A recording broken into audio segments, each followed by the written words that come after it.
नमस्कार दोस्तों, आप सभी को इस वीडियो में स्वागत है। क्या आपने कभी सोचा है हजारों साल पहले ऐसी कोई तकनीक हो सकती थी जो इंसानों को आसमान में उड़ने देती? क्या महाभारत और रामायण में वर्णित पुष्पक विमान केवल एक कल्पना है या उसके पीछे छिपा है कोई असली इतिहास? और अगर यह सच था तो क्या आज विज्ञान उसकी बराबरी कर पाया है? दोस्तों, आज हम एक ऐसे विषय पर बात करने जा रहे हैं जिसने सदियों से विद्वानों, वैज्ञानिकों और इतिहासकारों को उलझा रखा है। क्या पुष्पक विमान प्राचीन भारत की तकनीकी क्रांति का प्रमाण था या यह केवल एक पौराणिक कथा है? पुष्पक विमान, सच्चाई या कल्पना? आइए इस रहस्य की परतें खोलें और जानें कि इस अद्भुत कथा के पीछे कौन-कौन से सवाल छिपे हैं। यह डॉक्यूमेंट्री न केवल आपको जानकारी देगी बल्कि आपकी सोच को भी चुनौती देगी। पुष्पक विमान का वर्णन। पुष्पक विमान का सबसे पहला उल्लेख हमें रामायण में मिलता है। महर्षि वाल्मीकि ने इस विमान को अद्भुत और चमत्कारी बताया है। जब रावण ने कुबेर को हराया तो उसने यह विमान अपने कब्जे में ले लिया। रामायण के अनुसार यह विमान न केवल उड़ सकता था बल्कि यह इच्छानुसार बड़ा या छोटा भी हो सकता था। पुष्पक विमान के वर्णन को अगर ध्यान से देखें तो यह आधुनिक विमानों से भी अधिक उन्नत लगता है।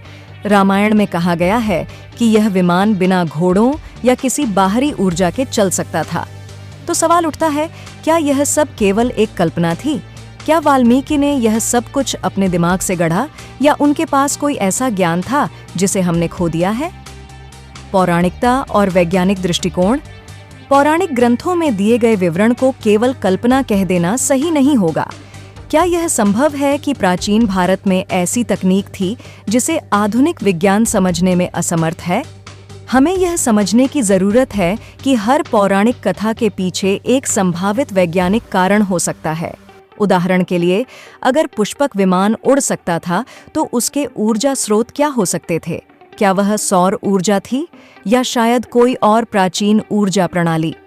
वेदों और शास्त्रों में उन्नत यांत्रिकी और एरोनॉटिक्स का उल्लेख मिलता है। विमानिका शास्त्र एक ऐसा ग्रंथ है जिसमें प्राचीन विमानों के निर्माण और संचालन का वर्णन है। लेकिन सवाल है, क्या ये ग्रंथ प्रामाणिक हैं या बाद में गढ़े गए? इतिहास के पन्नों से साक्ष्य। क्या प्राचीन भारत में वाकई विमान बनाने की तकनीक थी? कुछ विद्वानों का मानना है कि हड़प्पा सभ्यता में हमें ऐसे संकेत मिलते हैं जो प्राचीन उन्नत तकनीकों की ओर इशारा करते हैं। हड़प्पा और मोहनजोदड़ो में मिले कुछ चित्र और संरचनाएं यह संकेत देते हैं कि वहां तकनीकी विकास का स्तर काफी ऊंचा था। क्या ये विमान तकनीक से जुड़े थे? इतिहास के पन्नों में कई ऐसे सवाल छिपे हैं जिनका जवाब ढूंढना बाकी है। उदाहरण के लिए, क्या पुष्पक विमान केवल भारत की कहानी थी या दुनिया के अन्य हिस्सों में भी ऐसे विमान थे? प्राचीन मिस्र और मेसोपोटामिया में भी उन्नत तकनीकों के संकेत मिलते हैं। क्या यह एक वैश्विक रहस्य है? आधुनिक विज्ञान और पौराणिक विमान। आधुनिक विज्ञान ने जिस प्रकार से विमानों का विकास किया है वह भी किसी चमत्कार से कम नहीं है। लेकिन क्या प्राचीन कथाओं का विज्ञान से कोई मेल है? पुष्पक विमान का उल्लेख सुनकर ऐसा लगता है कि यह एक एडवांस्ड ड्रोन जैसा था। इसकी डिजाइन और कार्यप्रणाली विज्ञान की सीमाओं को चुनौती देती है। क्या यह संभव है कि प्राचीन भारतीयों के पास ऐसे ज्ञान के स्रोत थे जिन्हें आज हम समझ नहीं पा रहे हैं? और अगर हाँ, तो वह ज्ञान कहाँ खो गया? साजिश, रहस्य और खोया हुआ ज्ञान। कुछ लोग मानते हैं कि पुष्पक विमान का ज्ञान जानबूझकर छिपा दिया गया। क्यों? क्या यह आधुनिक विज्ञान के लिए खतरा था? अगर ऐसा ज्ञान वास्तव में था तो हो सकता है कि उसे छिपाने की कोशिश की गई हो। यह ज्ञान मानव सभ्यता को पूरी तरह से बदल सकता था। लेकिन इन साजिश सिद्धांतों के बीच सच क्या है? क्या वाकई प्राचीन भारत में विज्ञान की ऊंचाइयों को छूने की क्षमता थी या यह केवल हमारी कल्पना का विस्तार है? समापन और दर्शकों से सवाल। तो दोस्तों, पुष्पक विमान एक ऐसा विषय है जो रहस्य, विज्ञान और पौराणिकता को जोड़ता है।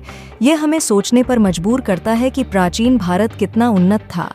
लेकिन अंत में सवाल यही है, क्या यह सब सच्चाई है या केवल हमारी विरासत की एक सुंदर कल्पना? क्या विज्ञान कभी इस रहस्य से पर्दा उठा पाएगा? आपका क्या मानना है? हमें अपनी राय जरूर बताएं। ये डॉक्यूमेंट्री जानकारी मनोरंजन और सवालों से भरी हुई है ताकि दर्शकों को अंत तक बांधे रख सके। अगर आपको ये वीडियो पसंद आया हो तो लाइक करें, कमेंट करें और हमारे चैनल को सब्सक्राइब करें। हम आपके लिए और भी ऐसे रहस्यमयी कहानी लेकर आते रहेंगे। अगली बार मिलते हैं एक और नई कहानी के साथ।